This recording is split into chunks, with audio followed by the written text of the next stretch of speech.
welcome to a special bonus edition of The Aggressive Life. Derek, why is this called a bonus edition? It's going to come out tomorrow. It's going to come out, so we're going to have 2 in 1 week. Yeah. All right. Timely. Very timely. Okay, so it's timely. So, yeah, it's bonus 2 in 1 week because we got a lot going on this week in the world. When healthy aggression becomes your filter for life, you begin to see it creeping up everywhere. That's what this podcast is about, to help you see things and do things.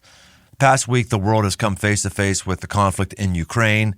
And amid all the news headlines and push notifications you might have gotten, if you look closely, you'll find some healthy, life-changing aggression.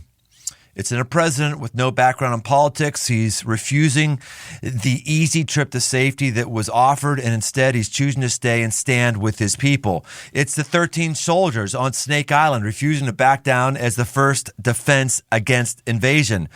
It's in people with no military background signing on the dotted line when they're needed the most. It's in the common everyday folks taking care of each other, getting through air raids, sharing food, treating the injured, and standing together. Doesn't matter what your politics are. Doesn't matter your opinion on sanctions or Russia or left versus right. We can learn from people taking aggressive stances when it seems everything is stacked against them. So today, I'm joined by someone who is going to color in the picture more clearly for all of us. Instead of just hearing what some news reporter says who might or might not be informed and just going along with whatever the Twitter tide is telling us to do, you're going to actually talk and hear today from someone who actually knows what the hell he's talking about, who actually has been in the midst of the Ukrainian situation for a long time. His name is Bob Herring. He's the chair of the Cincinnati-Kharkiv Sister City Partnership. Bob, did I say that right? Kharkiv? Yes, you did. Kharkiv Sister City Partnership. I've read that city a number of times, but I've not actually said it. First time I've said it. He knows Ukraine and the people, and he's going to bring some helpful clarity for all of us. War is an ever-changing phenomena, and while I'm recording this conversation Thursday morning, March 3rd at 9 a.m., who knows what's going to happen by the time it gets to you? That's actually right. No, it is right. It's 9:04. And so if something changes when you get this, just know we're going to give you the real stuff as we are right now. Welcome to The Aggressive Life, Bob Herring. Thank you. Good to be here, Brian. Man, this is really, really good stuff.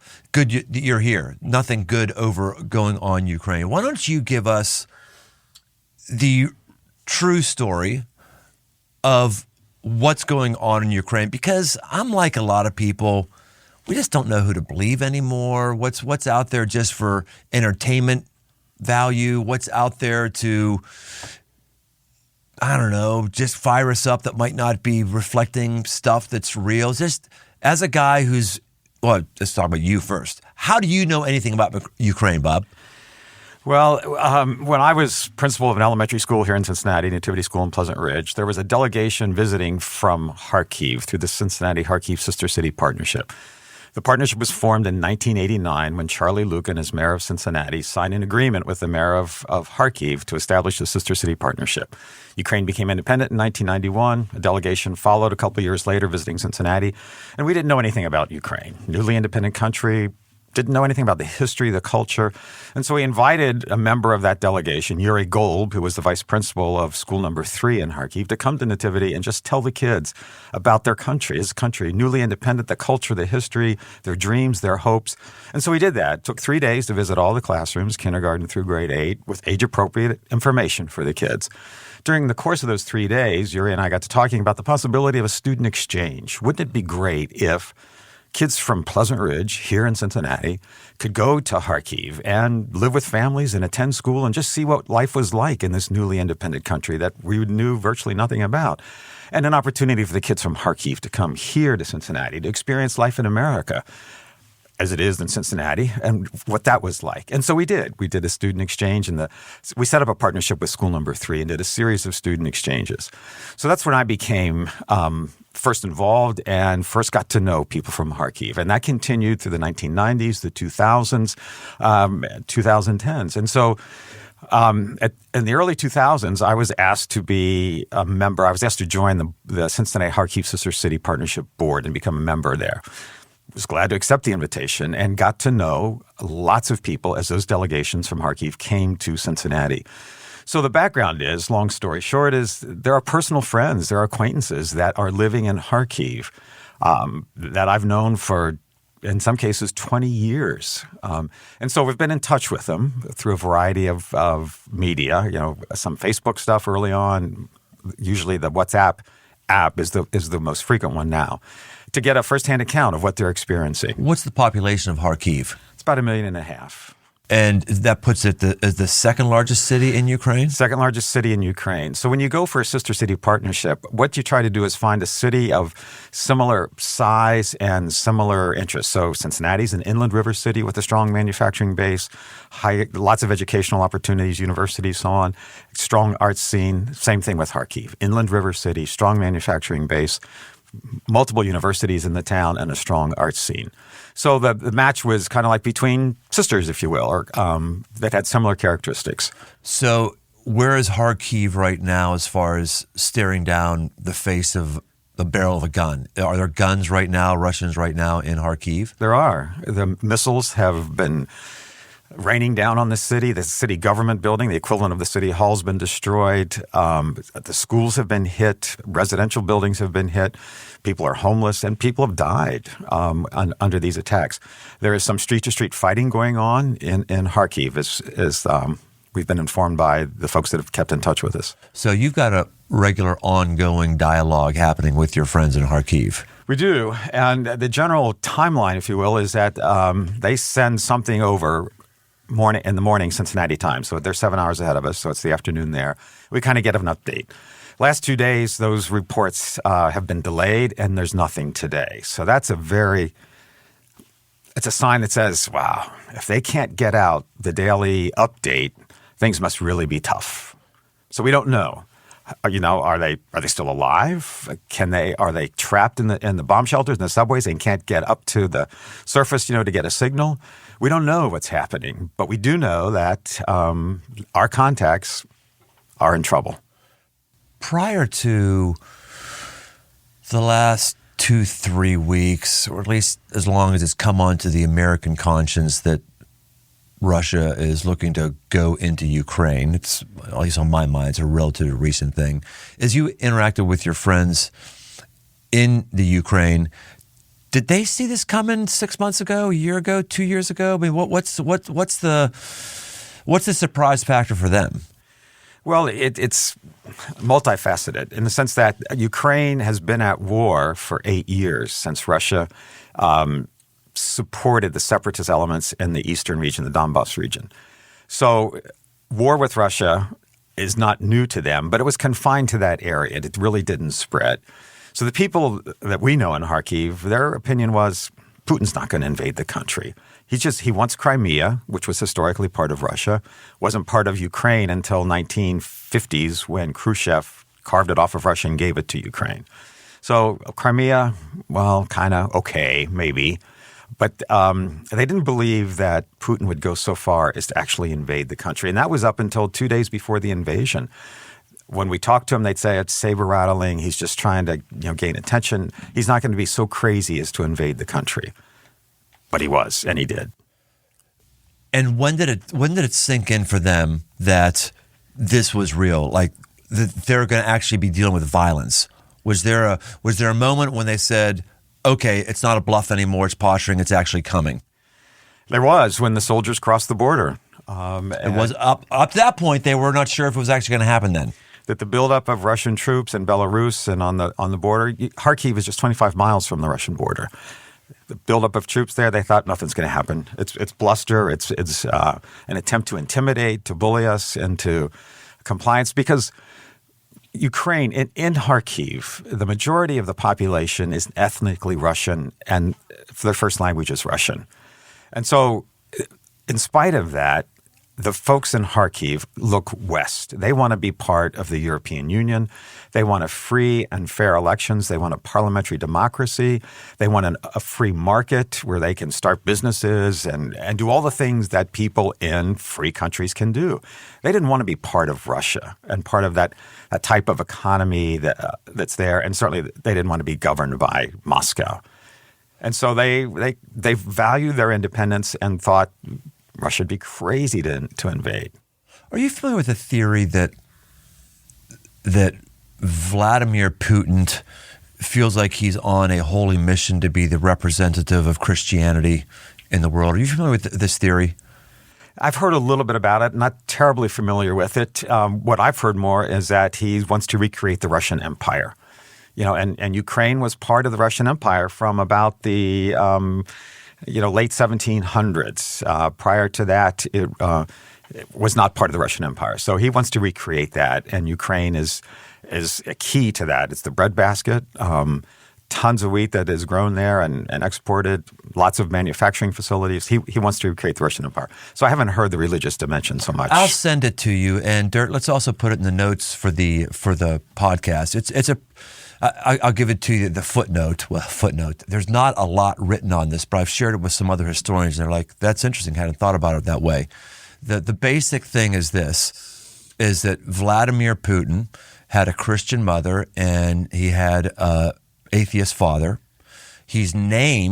Vladimir is named after one of the heroes in the Russian Orthodox faith, basically one of their saints. And Kiev is the capital city of the old school Russia, which is where Russian Orthodoxy is. Putin views himself. Well, I'll read you a quote here that he says. This is what he says. Okay, this is not who he is. It's what he says. Okay, here's what he said. Because I'm not trying to at all say that he's some sort of Christian idealist. It could be that he is in this other way deluded about his importance, and he's kind of painting himself as this spiritual figure. Here's what he says one time. He says, "We see many of the Euro-Atlantic countries are actually rejecting their roots, including the Christian values that constitute the basis of Western culture. They are denying moral principles and all traditional identities, national, cultural, religious, and even sexual.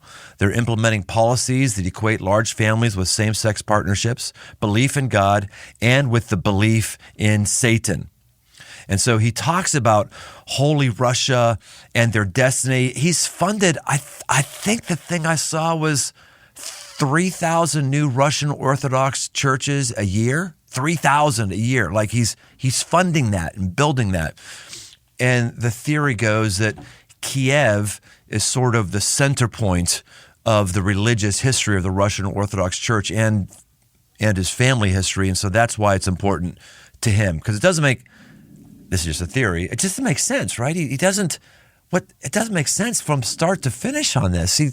They've invested in this massive pipeline that Germany is dependent on it for their power. They're tied into the global economy.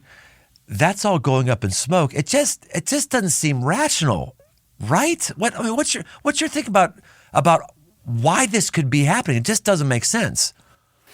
Well, it's a good question, Brian. What we don't know is the status of Vladimir Putin's thinking, what's really motivating him. All the sources that I've read said that he's not listening to advisors. He has a very, very, very small circle of folks. And there's been speculation that he's maybe kind of lost touch with what's going on, and that this dream of his of recreating the Russian Empire, this dream of his of making Russia the premier power on the planet, if you will, is really blinded him to the reality of what's happening on the ground. So it's hard to tell what's really motivating him. Religion could very well be, but sometimes folks use religion as an excuse. Of course. And under the name of God, we're going to do all kinds of things. That's right. And the last 2,000 or more than that years is filled with hundreds of examples of the misuse of the faith, of the religion, of Jesus' command to love your brother Love one another as I have loved you. That's it. It's simple. It's really not complicated. Well, invading Ukraine, destroying homes, targeting hospitals, schools, residences, that is not what the Russian Orthodox faith is all about. I would bet $1 million. I'm not a Russian Orthodox adherent, but I bet they trace their roots back to Jesus, to the gospel. It's not.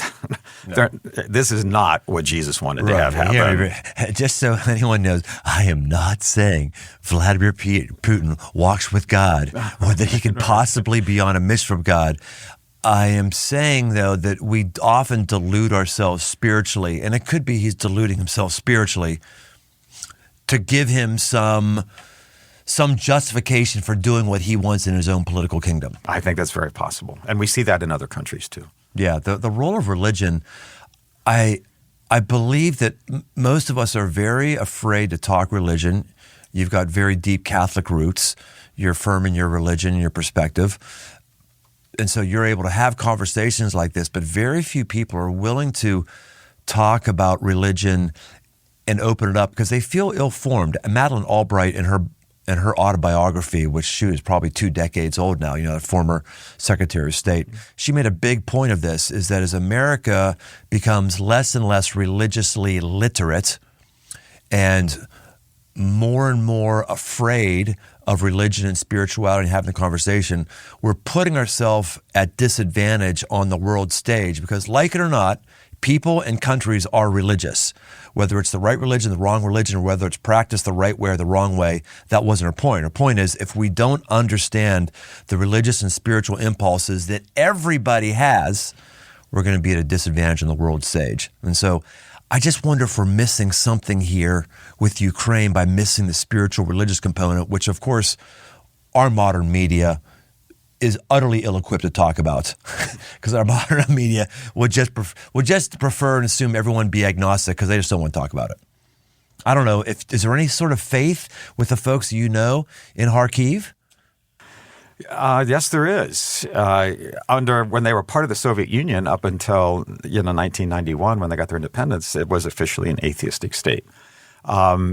My experience has been with the folks that I know there that after Ukraine became independent and it opened up and traveled to Ukraine by folks from the West, whether it was people through the Cincinnati-Kharkiv Sister City Partnership or businessmen independent of that or missionaries, there has been a turning toward faith among many of the people that I know in Kharkiv, those who were indifferent or did not practice or perhaps were atheistic prior to the opportunity to really hear the message, listen to the message, and gather as a people. Now they're doing that. Part of what Cincinnati-Kharkiv Sister City Partnership did was help restore the Jewish synagogue in Kharkiv. The Jewish community here in Cincinnati contributed to that.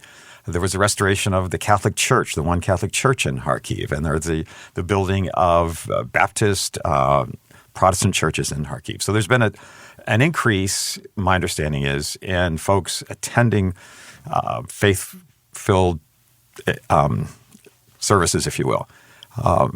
So I think that from that perspective, there's a future for the faith in Kharkiv. But you'd really, Brian, it's not that complicated.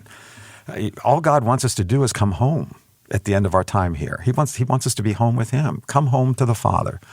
And to get there, he said, it's really not that complicated. There's just 10 rules. Follow these 10 rules, and we'll be together in eternity.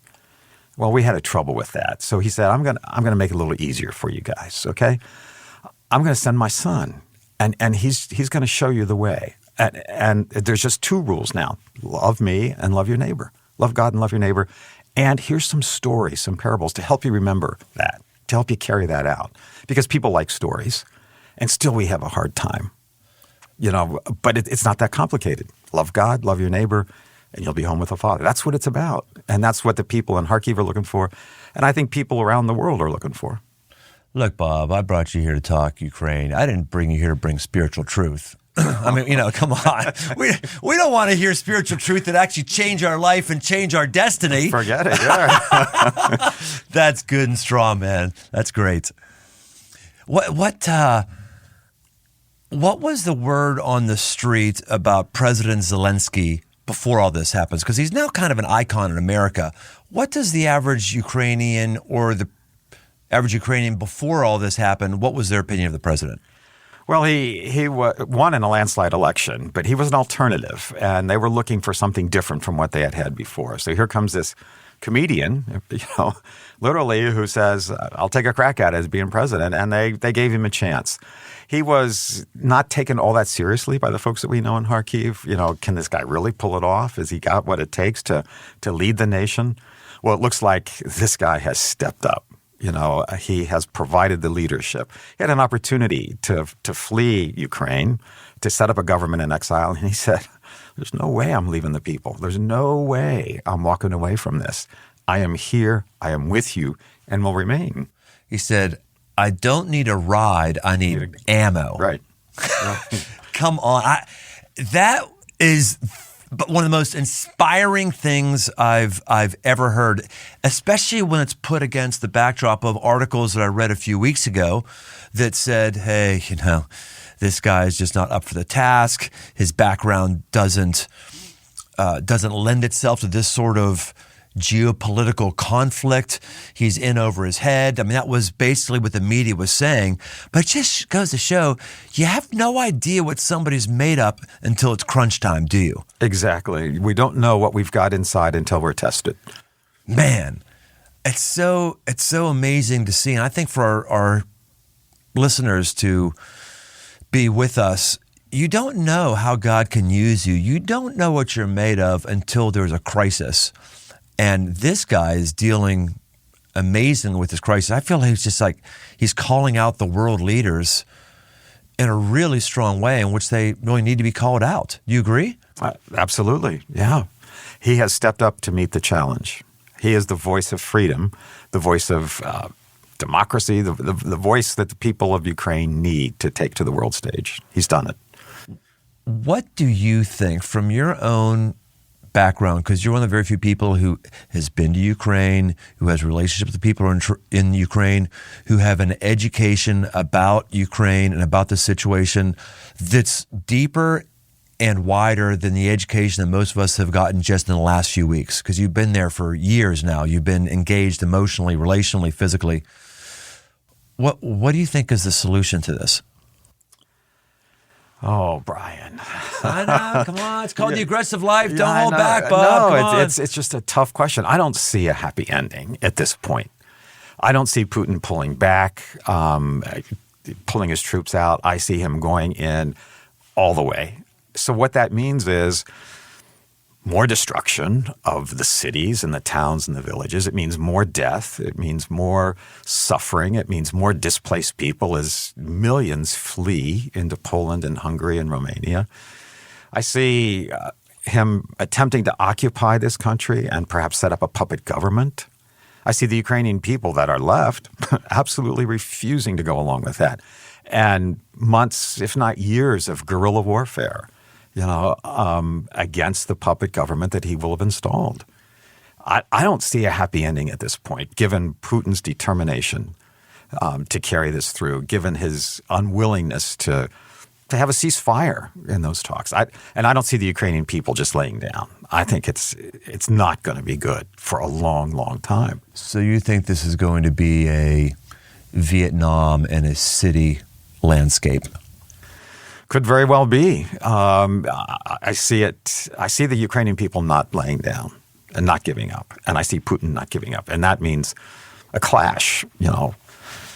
Fighting, assassinations, destruction for years, months, if not years. And I hope I'm wrong. I really hope I'm wrong. Do you think a united show of force from other allies with tanks, guns, ammo, if they arrived on this situation, do you think that would change anything right now? You mean if the United States and the European countries were to put boots on the ground? Yeah, right. I think Putin would go nuclear. Oh, you do? I do. Why? Because I think he doesn't want to lose. He can't lose. I think he would risk nuclear war. Wow. Okay. Well, on with that nice thought. Wow. I guess I just assumed that all world leaders have a level of reasonableness to not use a nuclear bomb. But now that you say that, I'm like, why would I put that on Putin? Yeah, I don't know. I'm just frustrated by what's happened over there. I'm actually frustrated by people who think they're doing something by liking things on social media.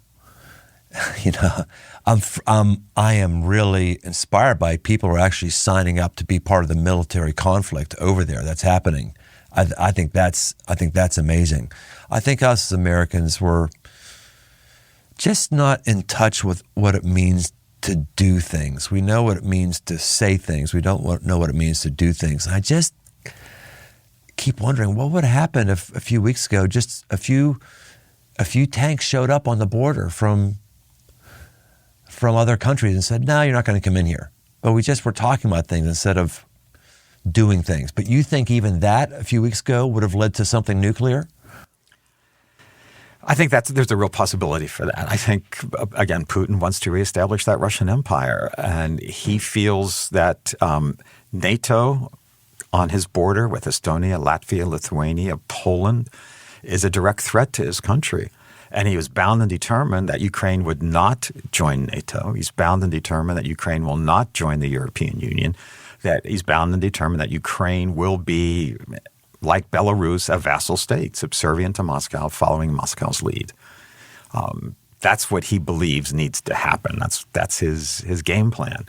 And if we don't stop him here in Ukraine, if he is successful in Ukraine, my concern, Brian, is that Estonia, Latvia, and Lithuania are next. Much smaller countries, much smaller population than Ukraine, but NATO members. So they could be next. And even if they aren't, the other concern is what's China going to do? You know, if the West doesn't stop him in Ukraine, China for years has claimed that Taiwan is an integral part of China and has said they will use force to recapture Taiwan. If we don't stand up in Ukraine, I think it's a green light for China to go after Taiwan. Because if the Western allies, United States, Australia, Japan, the European Union, doesn't stop him or stand up to him in Ukraine, they're not going to do it for Taiwan. And then all bets are off. And why do you think NATO is not allowing the Ukraine just be part of NATO? Well, it's a long and complicated process to become part of NATO and to become part of the European Union. Ukraine is a relatively young country, 30 years. And so you have to get all kinds of things in line, like make sure there are adequate safeguards against corruption, make sure there are laws that guarantee ownership of property, you know, and the ownership of property is protected by law, that the court systems are up to grade, if you will. And so it's a long process to become part of the European Union. Ukraine has always been interested in it, but they need to do some house cleaning. You know, they need to get their act in line before they can qualify for membership in the European Union. And NATO. You just don't knock on the door and say, hey, we want to be part of it. And they say, come on in. You know, the next day you're part of it. So it's a long, complicated process. And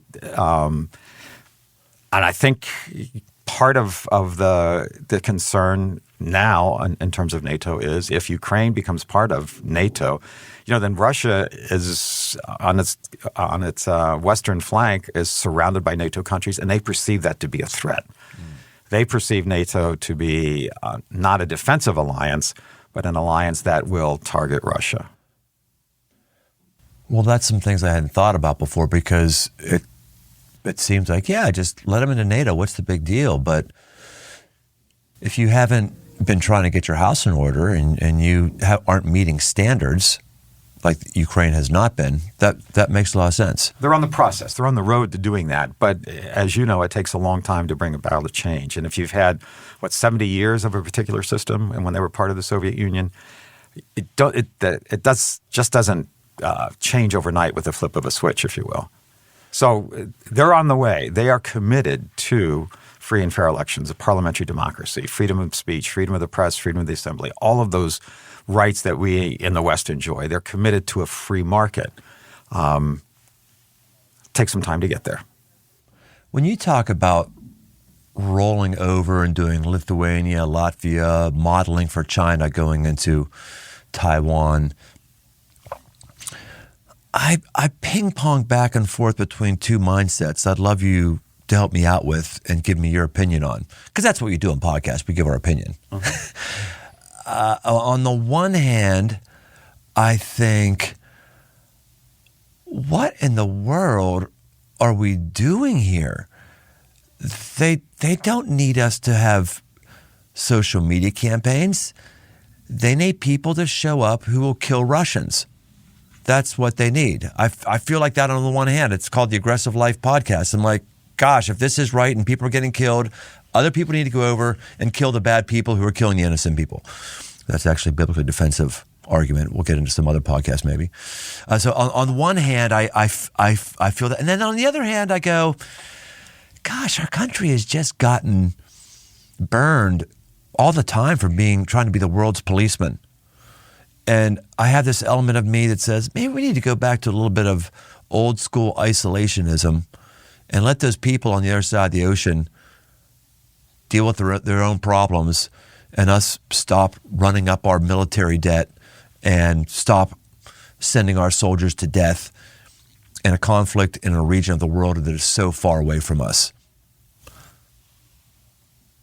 I don't know how to look at this one between either of those perspectives. What's your opinion? You asked the good questions.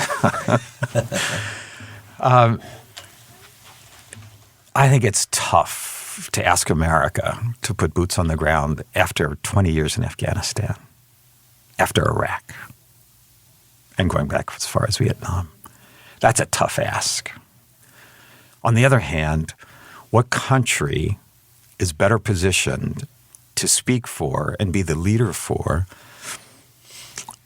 democracy with a small d? Who will stand up? Who will be the beacon of light for the rights of people to speak freely? Freedom of the press, assembly, freedom of speech, all those rights that are enshrined in our Constitution. Who better to do that? France, Germany, United Kingdom, Japan, Australia? Probably not. Probably not. Why not? Why not? Why not? They don't have Germany. They can stand up and do it, but they don't have the resources that we have. And in Germany, they don't have the tradition that we have. And so maybe the best way. What do you mean the tradition? This is deep. I don't want to miss it. What do you mean Germany doesn't have World the War tradition? II. They don't have the tradition of winning that we do? What do you mean? No, tradition of of being for the underdog. right. Being for the oppressed, because they were actually the oppressor. Got it. Right.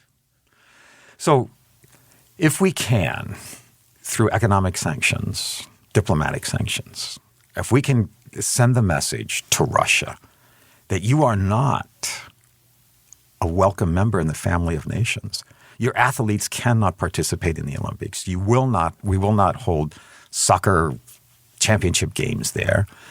You cannot connect to the financial system in the West, the banking system. Your reserves are going to be confiscated, if you will, because of your violation of international law. And so one of the questions is, what is the role of international law? Do we follow it? Now, I'd love to say America's record is 100% clean on that, but that's a whole nother story, and that's a whole nother podcast. Right here, right now, Russia has violated international law, the territorial integrity of a sovereign, free nation. I don't think we can let that pass. And so whatever we can do in terms of economic sanctions to put pressure, inflict pain, if you will, on folks, to get them to change, to stop, to pull back, to recognize the role of international law, respecting the sovereign and territorial integrity of countries.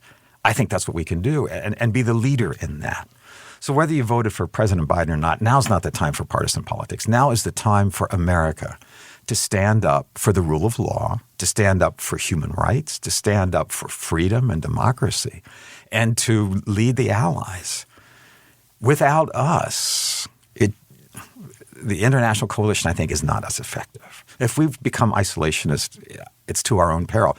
And now, Brian, it's I believe, though I'm not an expert in economics and all that stuff, that it's impossible because of the global economy. We are so connected to our brothers and sisters around the world. Economically, in so many different ways. If we were to go isolationist, it would not serve America well. If we want to maintain a standard of living, if we want to have, all the stuff that goes with a booming economy. We are connected to the entire world. And we then, I think, have a responsibility. To whom much has been given, much is expected. We have been given a lot in natural resources, in location with oceans on either side, and a tradition of democracy and free and fair elections.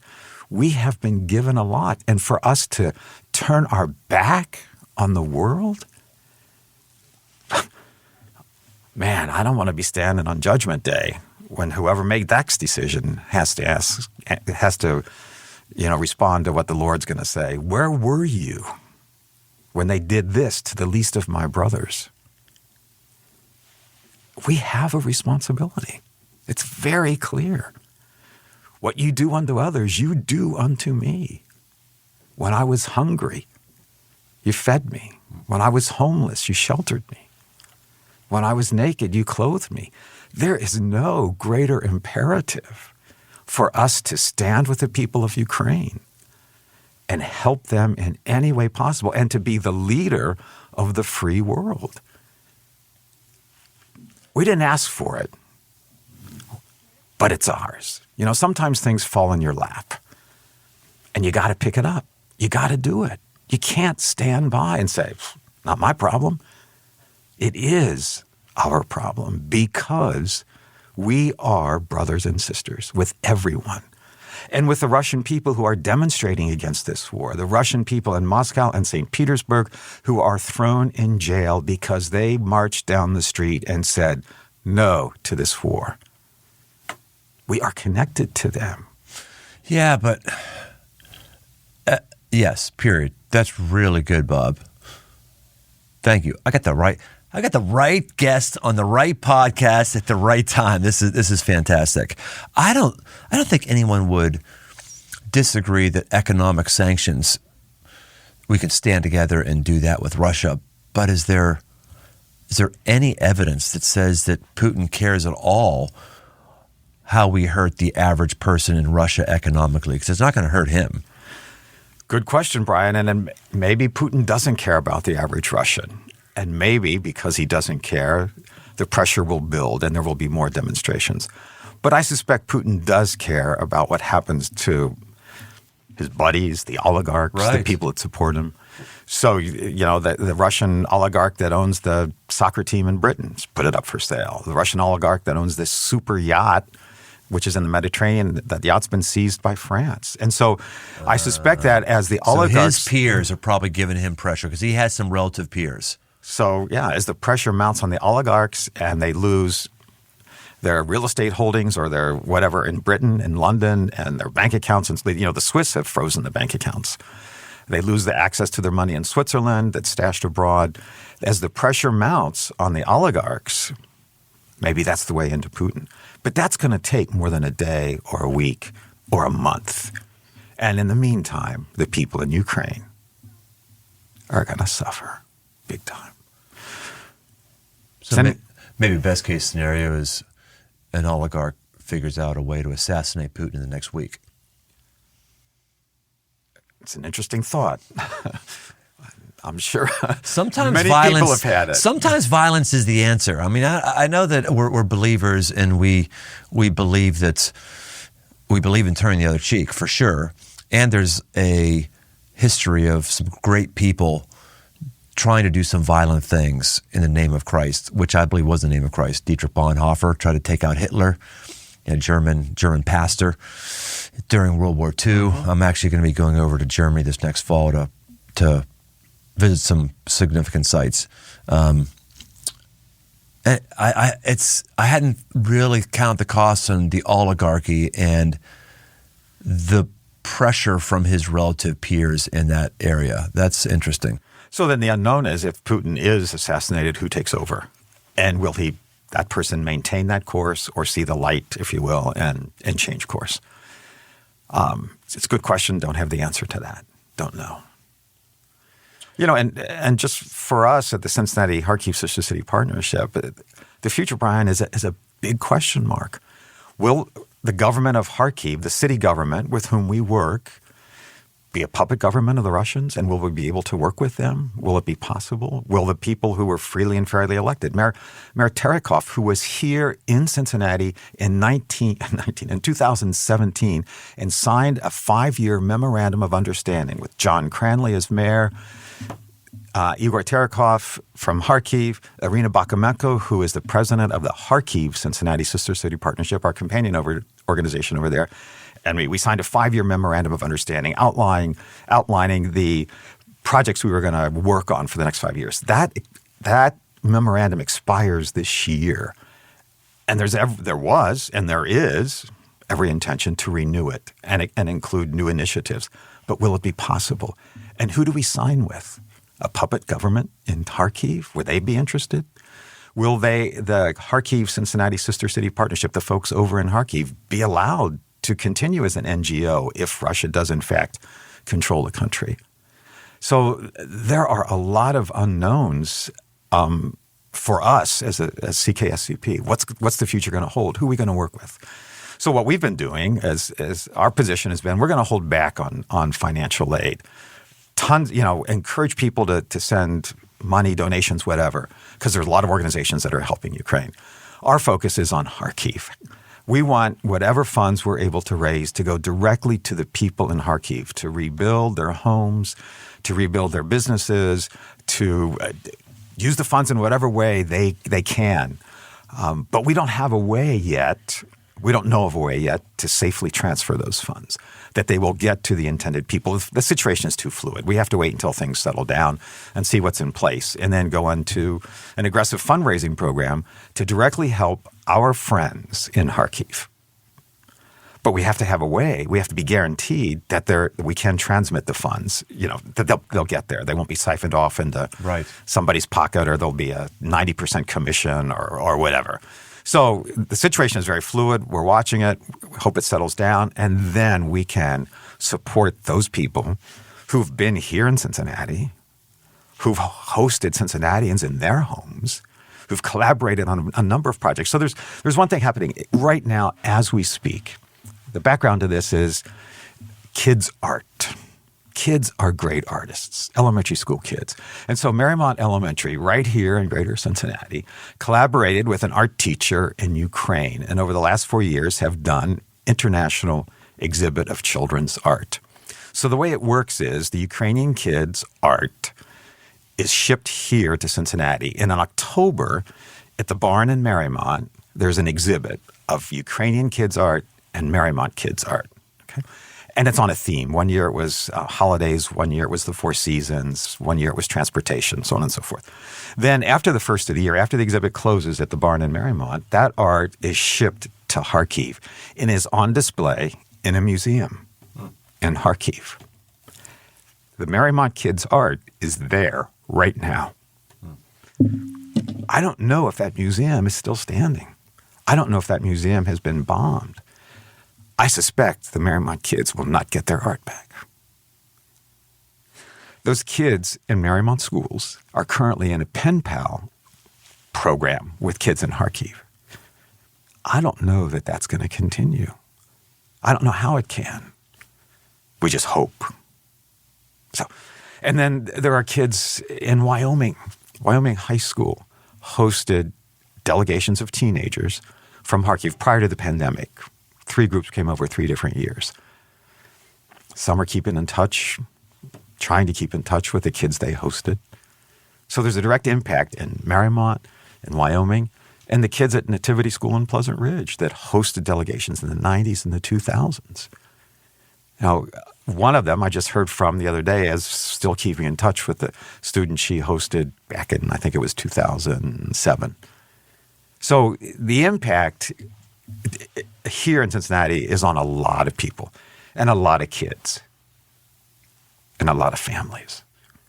We want the situation to stabilize, find out if we can transfer funds, find out what the people in Kharkiv need, and then CKSCP is going to go into motion and do what we can. The world has really shrunk, hasn't it? It has. It has. And so we can't turn our back on it. We can't become isolationists. We are connected, whether it's through kids' art or through business or travel, whatever it is, we are connected. And as Christians, we have a responsibility. Let's go back to something you said earlier. I'm still trying to work my way through this mentally and spiritually. You mentioned that Germany, England, France, they basically don't have the moral authority to enter into situations of oppression like this. Is that what you were saying? No, I don't think it's not moral authority. I don't think they have the resources. I don't think they're looked up to around the world like the United States is looked up to. It's not moral resources. Okay. It's political clout, if you will. It's their weight on the world stage. Their era was the early 20th century. It's America's turn after World War II. France, Germany, Britain, they had their time on the world stage as world leaders. Mm-hmm. Now it's been our turn, and it's our responsibility, I believe. Yeah, I guess I think less of our country than it actually is. Maybe it's because I'm just in a country that's continually cynical about everything, including our own country's power, because, the national debt keeps going up, up, up, up. The national health statistics keep going down, down, down, down. Our polarization and being at war with one another goes up, up, up, up, up. Our spiritual wholeness and vitality and happiness keeps going down, down, down, down. It just seems like everything that's negative seems to be going up and everything that's positive seems to be going down. And so I think, well, how are we qualified here? But you're pushing on that a little bit, saying, well, we're probably better off than we think that we are, or at least better off than others, because other people are more losers than us. Brian, I agree with you that we're polarized in ways we haven't been in my lifetime. But, my formative experience, because I'm older than dirt, my formative experience... You're older than dirt, or you're older than dirt over here? Because you're definitely older than dirt here. That's his name, Dirt. Just look at him. That's a dirty man right there. My formative experience was January 1961, when President Kennedy said, "Ask not what your country can do for you. Ask what you can do for your country." We've lost that. Yes. We have lost that. We've got to come back together. We've got to heal the polarization in this country. We have to take care. And does that mean big government? I'm not sure how, but I do know we have to take care of all those people in the Rust Belt cities that have lost their jobs.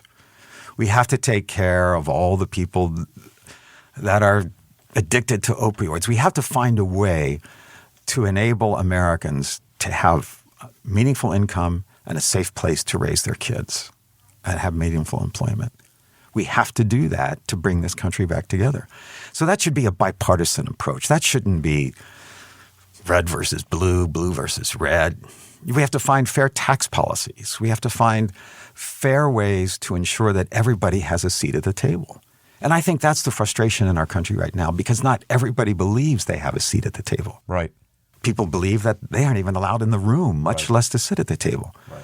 So how do we as a country and how do we as people of faith ensure that everybody has a seat at the table? Those are tough negotiations, if you will, tough conversations to have, because we each bring to it our own particular history. The time we were denied or the time that person was given an advantage. We bring all of that to the table. We need to pull together. It is cool about this situation that at least it's one thing all America agrees on. We don't necessarily agree on what should happen next, but we all are like, that's awful, that's ridiculous, that's bad. It's been a while since America has agreed on something. You're right. And I wish, Brian, that it were 100% agreement, or even 99, or even 98. But there's a candidate running in the primary for the Ohio Senate seat who says should completely ignore Ukraine, have nothing to do with them. Not all of our politicians are on board, Majority, definitely. Bipartisan, definitely. But But that person wouldn't say it's okay for Russia to do this. They may be disagreeing about whether or not we should deploy resources, but are they actually saying it doesn't matter what Putin does? Well, if they don't want us to be involved, I think that's a way of saying it doesn't matter what Putin does. And to heckle the president at the State of the Union address, this is when we're supposed to come together. We can have reasonable disagreements, but to turn your back and heckle the guy? Pardon my French, what the hell is that all about? In this moment of we're Can't supposed say to... that word in the aggressive life, Bob. Sorry, you cannot say H. I prefer if you just said H-E double toothpick. Yes. So what that H-E double toothpicks is that all about? We have reasonable disagreements and differences on approaches. That's America. That's life. That's the joy, if you will, of the discussion, the fight, the negotiations. But let's treat each other civilly and let's respect each other. Bob, this has been really good and really helpful. I'm going to take us light to end us because we had some heavy stuff here, which if you're going to talk about this, it's going to be heavy, right? It needs to be heavy. We've had this to dig into some things and hear some things we might not have heard in other places, and you've delivered on that. Great. I've also been moved by things that you've said which have brought a bit of humanity to this, and I think our lightning round might help us out with that. So lightning round is I say something, and you have to answer in 1 or 2 sentences. Okay. Which I would love for you to answer much longer because everything you said has been brilliant today, Bob. Really, really well. Here we go. Are you ready for the lightning round? Yes, I am. All right, here we go. Your favorite thing about the Ukrainian people? Hospitality. Unbelievable. Your favorite food in the Ukraine? There's a tradition of toasts when you get together for a meal. And though that's not a food, the raising of the glass and the making of the toast is priceless. It's wonderful. Go ahead. I'll let you go outside the lightning round parameters. How does a toast look different in the Ukraine than it does in the United States? Well, you put the glass on your hand, okay, and then you lift your hand up and you drink it, and then you throw the glass up in the air and you catch it.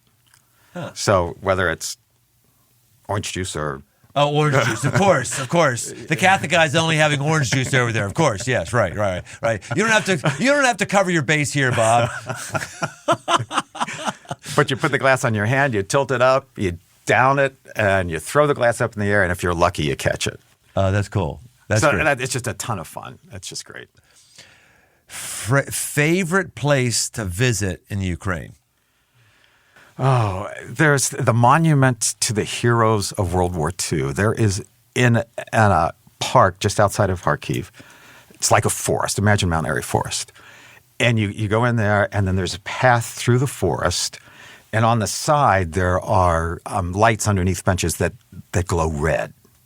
And you hear through the speaker system like a heartbeat. Okay? So it's the heartbeat of the people, and you walk down this path, and at the end is this humongous statue of Mother Russia.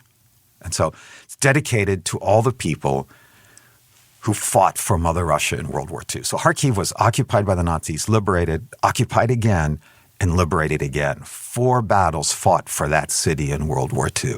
Incredible loss of life, incredible destruction.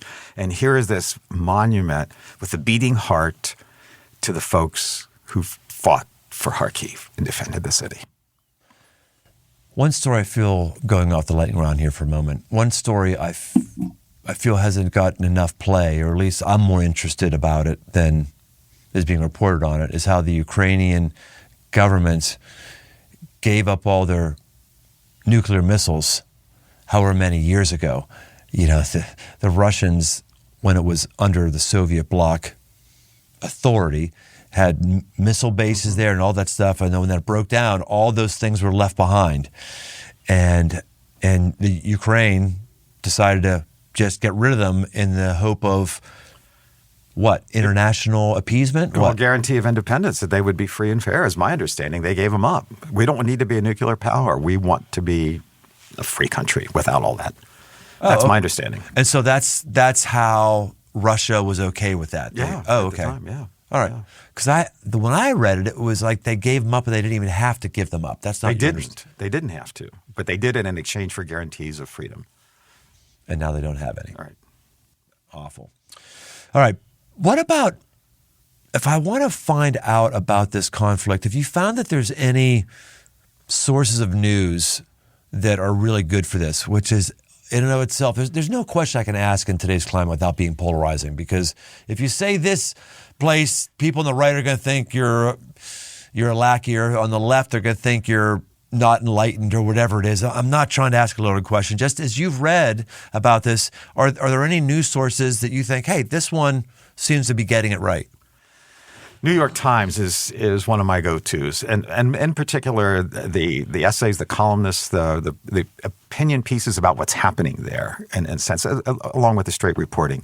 I think the New York Times is a good source because that matches up with what you've experienced when you've actually been there. Right. Okay. Right. Good. Biggest lesson you think that we are learning from this conflict? Well, I think in a sense learning it again is that we are all connected. We are brothers and sisters that share this small, fragile planet, and by God, we have to get it right. Bob, is there anything you want to talk about that we haven't talked about? Last moment of time is whatever is on your mind. Anything we should have dug into that we haven't dug into? Oh, good question, Brian. Or that would just be fun for you to talk about. The good times I've had when I've been there, the good times that we've had when people have come here to Cincinnati, the Kharkivites, the positive relationships, so the times we've laughed and danced and celebrated. Those are legend many times, and it's hard to remember those at a time like this. Bob, do you have a website or social media account or anything else where people can follow up and hear what you're thinking about things, or is that just not you? Well, because I'm older than dirt, I don't have a Twitter account. I don't do much on Facebook, but there is a website for the Cincinnati-Kharkiv Sister City Partnership. It's www.cincy-kharkiv.org. And we've been posting some stuff up there. It's really now kind of superseded with events have moved so fast. One of the other things that I personally am doing is when I get reports from Kharkiv, just sending it out to folks who are interested in receiving or firsthand accounts of the people in Ukraine that are communicating with us. And I'd be glad to add anybody to that email list. If you just email me at Robert C as in Charles, Robert C. Herring @gmail.com. We'll put you on the email list, and you'll get the updates as they go out. We were doing them every day, sometimes twice a day, but it's just diminished because of the conditions in Kharkiv now that under attack. We haven't had much. So you and your email can be our trusted source of news. Glad to be part of it. Glad to share the information. Glad to be part of the solution. You know, Brian, when I was a kid, my parents said to me, son, if you're not part of the solution, you're part of the problem. So get off your ass and get to work. That's where we are. If we're not part of the solution, we're part of the problem.